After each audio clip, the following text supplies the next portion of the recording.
அடை தோசை பண்ணதுக்கு உள்ள பொருட்கள் இது வந்து கடலைப்பருப்பு, உளுந்தம்பருப்பு, துவரம்பருப்பு 100 கிராம் போட்டிருக்கேன். புழுங்கலரிசி 200 கிராம், பச்சரிசி 100 கிராம்.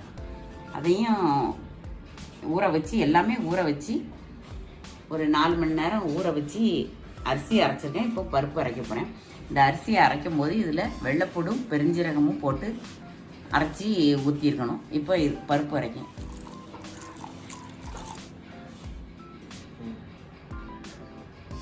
மையம் அரைக்கக்கூடாது, நல்லா கொஞ்சம் பரபரானே அரைச்சிடணும் பருப்பை. மையம் அரைச்சா அடைக்கு நல்லா இருக்காது, அதனால் பரபரான்னு அரைச்சிருங்க. பொருட்கள் வந்து மஞ்சப்பொடி ஒரு 1/4 டீஸ்பூன், காயப்பொடி ஒரு 1/4 டீஸ்பூன், மத்தப்பொடி ஒரு 1/2 டீஸ்பூன்.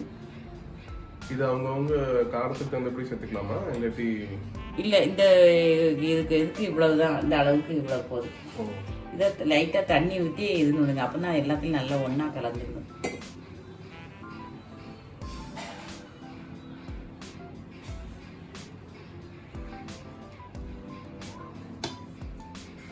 கருவேப்பிலை, கொத்தமல்லி, தேங்காய் பூ நல்லா போடுங்க. டேஸ்ட்டாக ருசியாக நல்லாயிருக்கும். அடை சூப்பராக இருக்கும். வெறுமனைவே நல்லா சாப்பிட்லாம். வெங்காயம், பொடி வெங்காயம் நல்லா பொடியாக வெட்டி போடணுங்க. இஷ்டம் இருந்தால் அவங்க போட்டுக்கலாம், அதுவும் நல்லாயிருக்கும். உப்பு போட்டுருங்க, அதுக்கு தக்கனபடி உப்பு. வெங்காயத்தை பொடி வெங்காயம் போட்டால் நம்ம இன்னைக்கு அரைச்சதை நாளைக்கெல்லாம் வச்சுக்கிட முடியாது. ஒரு மாதிரி அது நீர் விட்ட மாதிரி ஆகி அது ஒரு மாதிரி புளிப்பு ஜாஸ்தி ஆயிடும். இது நம்ம மிச்ச மாவு இருந்தால் கூட ஃப்ரிட்ஜில் வச்சுட்டு நாளைக்கு சுட்டோம்னா நல்ல அப்படியே இருக்கும், ஃப்ரெஷ்ஷாகவே இருக்க மாதிரி இருக்கும். வெங்காயம் போட்டால் கொஞ்சம் இதாகிடும். நான் இன்றைக்கி வெங்காயம் போடலை. மாவு இந்த அளவுக்கு இப்படி இருக்கணும். இந்த பாருங்க, இந்த கன்சன் அந்த அளவுக்கு இருக்கணும்.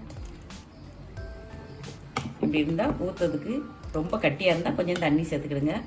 ரொம்ப கட்டியாக இருக்கக்கூடாது. இதில் போடக்கூடிய ஜாமான்கள் தான் மெயின். கரெக்டாக அந்த கடலைப்பருப்பை மட்டும் கொஞ்சம் கூட போடுங்க, துவரம்பருப்பை குறைச்சிட்டு கடலைப்பருப்பை குட்டி போடுங்க. அடை சூப்பராக இருக்கும்.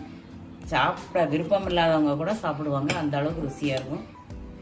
செஞ்சு பாருங்க. போது எப்போதுமே நம்ம இரும்புக்கல், நம்ம தோசைக்கல்லையே அடக்கல்லையே ஊற்றுங்க. நான்ஸ்டிக் வேண்டாம். நான்ஸ்டிக்கில் ஊற்றுறது அவ்வளவு வந்து இது டேஸ்ட்டே கிடையாது, உடம்புக்கு அவ்வளவு ஆரோக்கியம்லாம் இல்லை. நீங்கள் இரும்புக்கல்லில் ஊற்றுங்க, அயன் சத்து மாதிரி அதில் சுட்டு எடுக்கும்போது நல்லாவும் வரும்.